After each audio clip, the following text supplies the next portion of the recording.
আসসালামু আলাইকুম, welcome back to my channel. আজকে আপনাদের জন্য নতুন আরেকটা ভিডিও নিয়ে আসছি। আপনারা সবাই জানেন বর্ষা প্রায় শেষ। সো এখন সময় গাছকে খাবার দিয়ে দেওয়ার জন্য। তার জন্য প্রয়োজন একটা ভালো জৈব সার বানানো।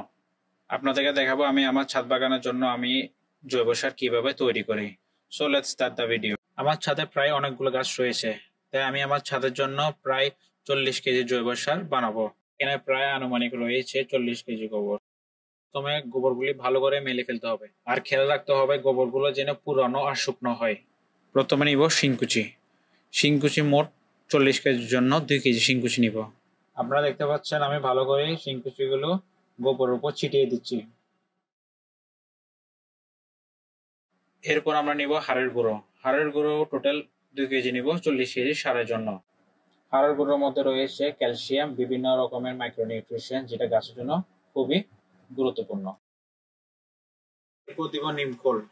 টোটাল 2 কেজি নিমখোল দিব 40 কেজি গোবরের সাথে। নিমখোল ব্যবহার করলে অনেক পোকামাকড় টবের মাটির থেকে দূর করা যায়, প্লাস এটা জৈব সার হিসেবে কাজ করে।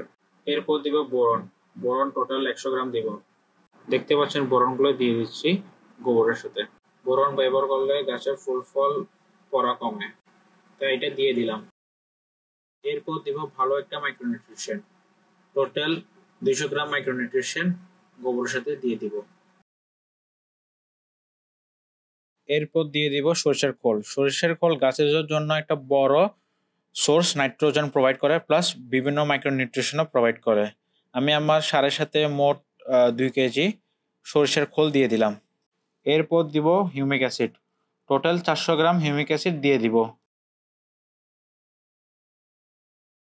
এরপর দিব চিলেটেড জিঙ্ক। এক প্যাকেটে 17 গ্রাম থাকে, আমি 2 প্যাকেট দিয়ে দিব।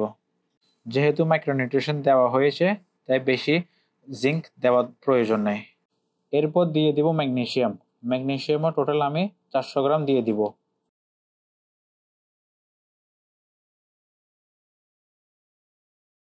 এরপর দিয়ে দিব জিপসাম।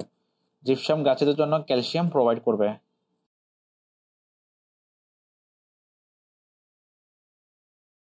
এরপর সবগুলো আইটেমের সাথে গোবরগুলো ভালো করে মিক্স করে নিতে হবে।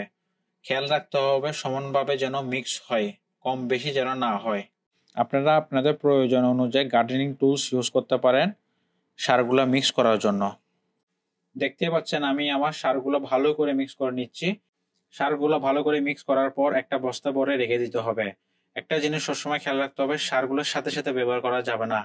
এগুলো কয়েকদিন বস্তায় রেখে পরে ব্যবহার করতে হবে। আজকের জন্য এতটুকুই ছিল। কারো কোনো প্রশ্ন থাকলে কমেন্ট বক্সে জানাতে পারেন। পেজটা সবাই একটু সাবস্ক্রাইব করে দিন। Thank you for watching the video.